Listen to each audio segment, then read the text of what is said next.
देखो बेटा, आज का जो हमारा टॉपिक जो है वो क्या है, लॉस बाय फायर और थेफ्ट, यानी कि माल का चोरी हो जाना या फिर उसके अंदर आग लग जाना। और सीधी सी बात, ये फर्म के लिए क्या है, लॉस है। क्या है बेटा, लॉस है। अब देखिए सीधी सी बात, हमारा कोई माल चोरी हो गया या आग लग गई, हमें नुकसान हो गया। क्या हुआ बेटा, नुकसान हो गया। तो बेटा देखो सीधी सी बात, सपोज करिए अभी हम ये मान रहे हैं कि हम इसको लॉस को ट्रीट कर रहे हैं, तो लॉस में देखो क्या होगा, एंट्री सीधा सा लिखो, क्या लिखेंगे बेटे, लॉस बाय फायर और थेफ्ट, इस तरीके से लिख दो। अकाउंट डेबिट टू क्या, टू परचेसेस। क्या जल गया, माल जल गया। माल खरीदा था तो क्या हो रहा था बेटा, परचेस करते थे तो डेबिट करते थे। अब हमारा माल जो था वो क्या हो गया बेटा, डिस्ट्रॉय हो गया। किस कारण से, या तो आग लग गई या चोरी हो गई, होती है। ठीक है, ये होती हैं, जनरल सी चीज़ें हैं। चोरी कर लेके चले आते हैं, इंडस्ट्रियल एरिया हैं, जगह जगह चोरियां होती हैं और आग भी लग जाती है। आपने शायद स्वर्ग पिक्चर देखी होगी, बाकी के पैसे कहाँ है किसना, नहीं देखा, भूल गए, राजेश खन्ना की पिक्चर थी, तो उसकी फैक्ट्री में आग लग जाती है, देखिए आपने। तो क्या है ये, उसके लिए सारा का पूरी फैक्ट्री ही डिस्ट्रॉय हो गई। अब हम सिर्फ बात कर रहे हैं माल का, कि या फिर उसके अंदर चोरी हो गई या फिर आग लग गई। अगर माल आग लग गई या चोरी हो गई तो एंट्री क्या होगी, purchases account, sorry loss by fire और theft account debit to purchases account. देखिए माल खरीदते थे तो एंट्री करते थे purchases account debit to cash, और अगर उधार खरीदते थे तो एंट्री करते थे purchases account debit to Mohan, right, यही चलता था। लेकिन अब माल जो हुआ है वो बेटा आग लग गई, कंठस्थ कर लो, एंट्री क्या बनेगी, loss by fire theft account debit to purchase. अगर चोरी बोला है उसने तो loss by theft account debit to purchase. अगर उसने बोला कि आग लग गई तो loss by fire account debit to purchase account, अलग से एक अकाउंट ओपन कर लेंगे। बात समझ आती है। ये तो था, सपोज करिए 10,000 रुपए का जो माल था मेरा वो क्या हो गया बेटे, डिस्ट्रॉय हो गया। ठीक, अब मुझे पता चला कि समटाइम्स हम जो स्टॉक की क्या करते हैं, इंश्योरेंस करा के रखते हैं। क्या करा लेते हैं, जैसे अपना बीमा कराते हैं ऐसे ही हम माल का भी बीमा करा लेते हैं। ठीक है, जो इंश्योरेंस एडवाइज़र होते हैं या इंश्योरेंस के जो भी कर्मचारी होते हैं वो करते हैं, इंस्पेक्ट करते हैं कि भाई कितने की वैल्यू का है। आप बाइक का, गाड़ी का इंश्योरेंस नहीं होता, तो सेम उसी वे में हम माल का इंश्योरेंस करा सकते हैं। ठीक है, पता लगा कि वो जो स्टॉक था वो क्या था, इंश्योर्ड था। क्या था, इंश्योर्ड था। तो देखो बेटा, if the goods were insured, क्या थे बेटा, यानी वो बीमा उसका हमने करा रखा था। होता है भाई, जीवन बीमा होता है, जनरल इंश्योरेंस होता है, पढ़ने को मिलेगा आपको बिजनेस स्टडी में भी। पढ़ा कुछ, अभी नहीं पढ़ा, आगे पढ़ने को धीरे धीरे मिलेगा। तो उसके अंदर क्या आता है बेटा, क्या है कि इंश्योरेंस करा रखा है जीवन का या फिर माल का। दुनिया में कोई ऐसी चीज़ नहीं है जिसका आप बीमा नहीं करा सकते। तो आप व्यापार में कोई भी प्रोडक्ट है, जैसे आप बता रहे हैं आपके पिताजी का ट्रांसपोर्ट का काम, ठीक है, तो जो भी व्यापारी अगर बड़ा माल भेज रहा है तो वो क्या कराते हैं, उसका इंश्योरेंस कराते हैं। बात समझ, रास्ते में ख़राब ना हो जाए, इन केस ऑफ एक्सीडेंट हो गया फिर कहाँ जाएंगे भाई, 50 लाख का माल था सपोज करो, ख़राब हो गया, सारा डैमेज हो गया, कोई लेगा क्या, नहीं लेगा, तो उसका इंश्योरेंस करा लेंगे। सपोज करिए हमें जो ये लॉस हुआ, अब किसके पास जाएंगे हम, इंश्योरेंस कंपनी के पास। क्या करेंगे, जिसे कहते हैं क्लेम करना या फिर दावा, क्या कहते हैं हिंदी में, दावा करना। LIC सुना आपने, भारतीय जीवन बीमा निगम, उसमें क्या होता है, सपोज करिए हमारे आस पड़ोस में जानकारी में किसी ने की मृत्यु हो गई, ठीक है, लेकिन उसने क्या करा रखा था, इंश्योरेंस करा रखा। तो क्या करते हैं उसके घर वाले, उसके जो डॉक्यूमेंट्स होते हैं वो वहाँ जा कर के प्रोड्यूस करते हैं कि भाई ये व्यक्ति ने इंश्योरेंस ले रखा था और ये जो इसका नॉमिनी है इसको इसके पैसे दिए जाएं। जो ज़रूरत के डॉक्यूमेंट्स होते हैं वो लेते हैं और उसको क्लेम पास करके जो भी उनके प्रोविज़न है, अगर उस पर वो खरे उतरते हैं तो वो उसका इंश्योरेंस का पैसा उसके अकाउंट में, नॉमिनी के अकाउंट में, उसके खाते में नहीं जाएगा, किसके, जो नॉमिनी होता है। नॉमिनी समझ गए ना, जैसे मेरे पिताजी ने इंश्योरेंस ले रखा अपना तो मुझे नॉमिनी बना रखा है, मैंने अपना इंश्योरेंस करा रखा है तो अपनी मदर को, फादर को नॉमिनी बना रखा है। बात समझ रहे हैं, लेकिन यहाँ पर तो कोई लाइफ का नहीं है, यहाँ तो किस चीज़ की बात हो रही है, जनरल इंश्योरेंस की। तो जनरल इंश्योरेंस का जो पैसा है, अब ये लॉस हुआ, अब ये किससे मांगेंगे हम, इंश्योरेंस कंपनी से।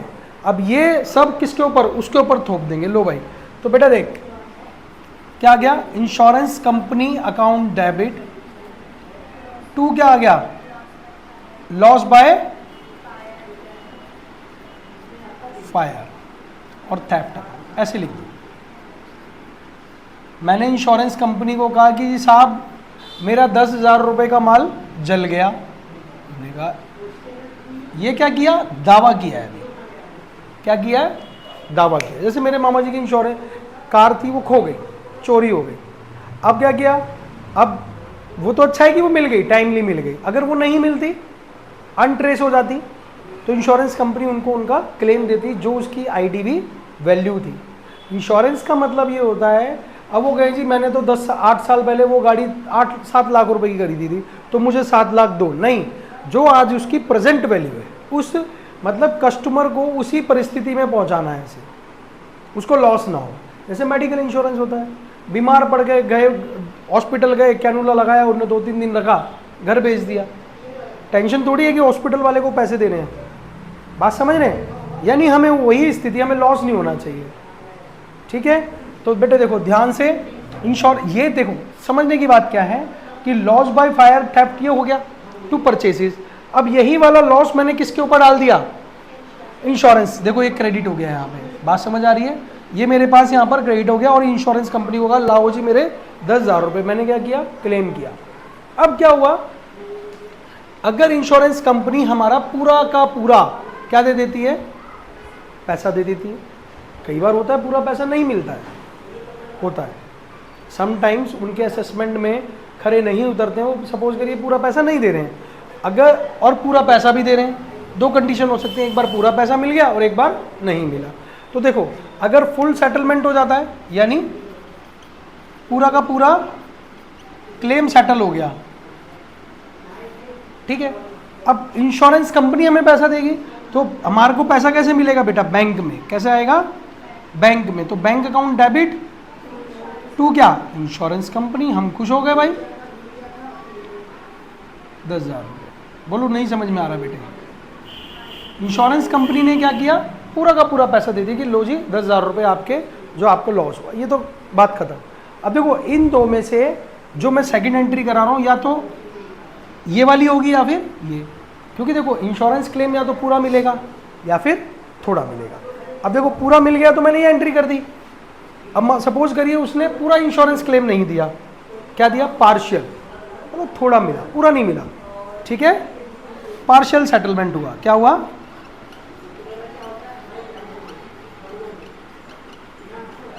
कोई बात नहीं भाई। अब देखें पैसा तो मिला, क्या एंट्री होगी बेटा, बैंक अकाउंट, सेम एंट्री कर दो, बैंक अकाउंट डेबिट, करेक्ट। फिर क्या, अभी मैंने क्या लिखा था यहाँ पे, टू इंश्योरेंस कंपनी, ऐसे लिखो समझने के लिए बेटा। ये 10,000 रुपये थे, 10,000, ये रहे 10,000 पूरे के पूरे।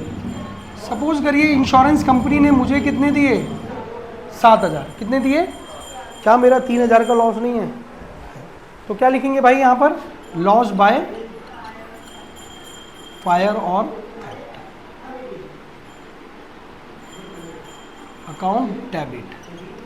बोलो नहीं समझ में आया बेटा, सिर्फ एंट्रीज को अल्टी पल्टी करना है, कंसेप्ट को समझना है, रट्टू तोता बनना ही नहीं है। क्या मैंने देखा, बुक देखी मैंने, नहीं, मुझे ध्यान है, क्या माल चोरी हुआ, आग लग गई, एंट्री करेंगे loss by fire theft account debit to purchase, ठीक है। अब फिर वही कंसेप्चुअल समझो ना यार, माल चोरी हो गया, आग लग गया, फिर मैं इंश्योरेंस कंपनी के पास गया, लाओ जी इंश्योरेंस कंपनी मुझे पैसा दो, तो इंश्योरेंस कंपनी के पास गया, इंश्योरेंस कंपनी ने क्या एंट्री बनाई, मैंने insurance company debit to loss by fire theft account.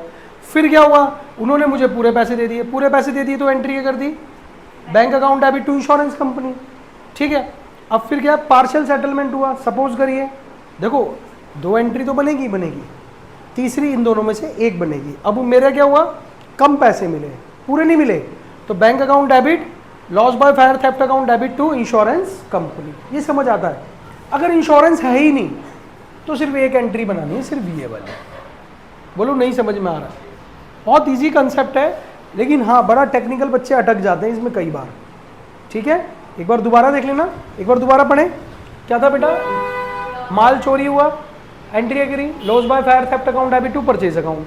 फिर मेरे को क्या हुआ, मुझे पता चला मैंने तो बीमा करा रखा था, तो बीमा करा रखा था तो एंट्री क्या बनी? Insurance company, debit to loss by fire, theft account. फिर क्या हुआ, उन्होंने मेरे को सपोज करो पूरा पैसा दे दिया, तो bank account debit to insurance company. Suppose करिए मुझे कम पैसा मिला, पूरा नहीं मिला, अगर यहाँ पर 9,999 रुपये भी होते और 1 रुपया बचता तब भी एंट्री यही होती। बात समझ लेना, ये नहीं हम सोचें कि 1 रुपये का क्या करेंगे, 1 रुपया बहुत है अपने आप में, समझ रहे हैं? 1 लाख रुपए में से 1 रुपया निकाल दिया जाए तो 99,999 बचेंगे, ध्यान रखना। 1 रुपया बहुत है अपने आप में, मतलब अगर उसकी कैलकुलेटिव किया जाए, देखो ना पूरी गड्डी खुल गई।